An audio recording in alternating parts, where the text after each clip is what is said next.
Bonjour, mon nom c'est Aline et nous sommes ici pour parler d'un phénomène de plus en plus répandu dans nos communautés rurales, éloignées, nordiques et autochtones, à savoir la violence technologique. Alors, c'est quoi la violence technologique? La violence technologique se produit lorsque quelqu'un, comme un partenaire ou un ex-partenaire, utilise la technologie pour effrayer, contrôler ou blesser une autre personne.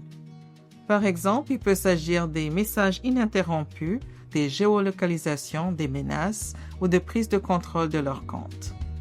Parce que cette forme de violence peut être effrayante et traumatisante, nous avons créé cette courte vidéo afin d'aider le personnel des maisons d'hébergement à accompagner les survivantes d'abus technologiques. Nous présenterons également rapidement la trousse à outils Faire face à la violence technologique, une ressource très utile comprenant des conseils de sécurité et des guides d'étape par étape.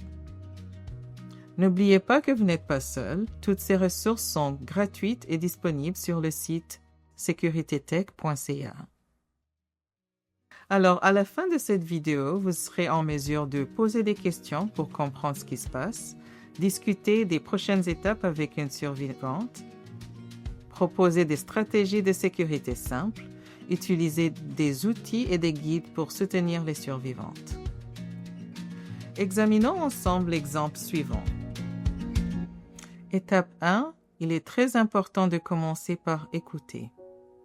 Laissez la survivante raconter son histoire avec ses propres mots. Mon ex n'arrête pas de m'envoyer des messages SMS. J'en reçois de 10 à 15 par heure et j'ai vraiment peur. Merci d'avoir partagé. Est-ce que je peux vous poser un peu plus de questions pour en savoir plus? Oui. Alors, c'est comment est-ce que tu reçois les messages? Est-ce que c'est à travers les SMS? C'est souvent SMS, mais parfois Facebook aussi. C'est très important de laisser le silence passer pour qu'elle puisse raconter son histoire avec ses propres mots. Okay. Étape 2, parler des prochaines étapes. Une fois que vous avez compris ce qui se passe, demandez à la survivante ce qu'elle veut faire après. Qu'est-ce que vous voulez faire à partir de maintenant? J'en suis pas certaine. Donc, c'est pas grave. On peut voir c'est quelle option qu'on peut faire. On peut aviser la police à propos du Facebook ou peut-être on peut aussi chercher d'autres moyens que vous pouvez envisager pour qu'on puisse arrêter ces messages qui continuent à venir. Qu'est-ce qui vous aiderait à vous sentir plus en sécurité en ce moment?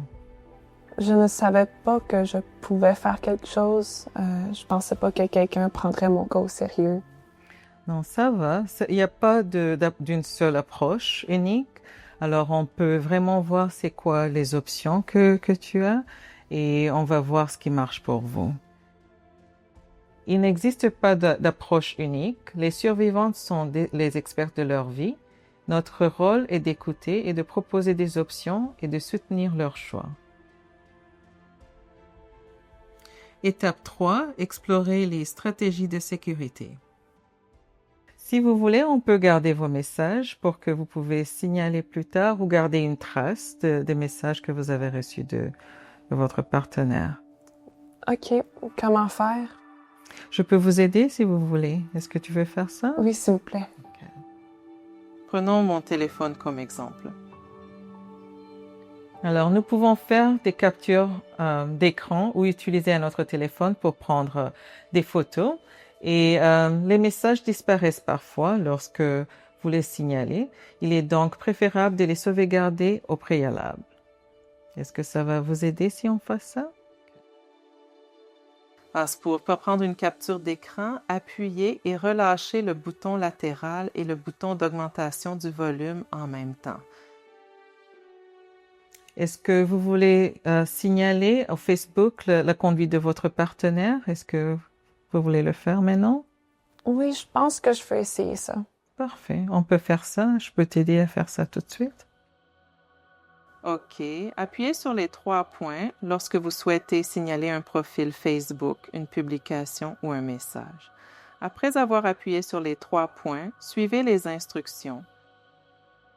Avant de bloquer ou faire un rapport, vérifiez avec la survivante. Par exemple, qu'est-ce qui va se passer si l'auteur de la violence l'apprend? Si les choses risquent de s'empirer, il faut d'abord élaborer un plan de sécurité. Alors, vous n'avez pas besoin d'être une experte en technologie. Vous pouvez utiliser le website de securitytech.ca. Je l'utilise tout le temps et c'est vraiment facile de l'utiliser et il y a beaucoup de ressources qui peuvent vous aider en même temps.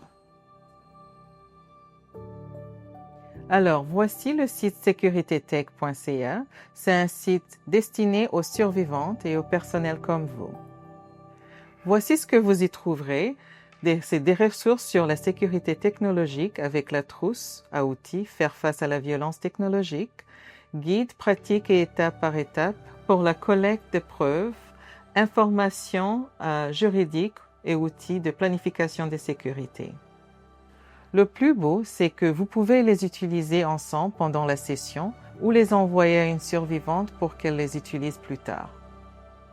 Soutenir les survivants de violences liées à la technologie peut sembler insurmontable, mais vous n'êtes pas seul. Rappelez-vous les 3 étapes: comprendre ce qui se passe, parler des prochaines étapes et explorer les stratégies de sécurité. Merci pour le travail important que vous réalisez. Ensemble, nous pouvons rendre la technologie plus sécuritaire pour les survivantes, une conversation à la fois.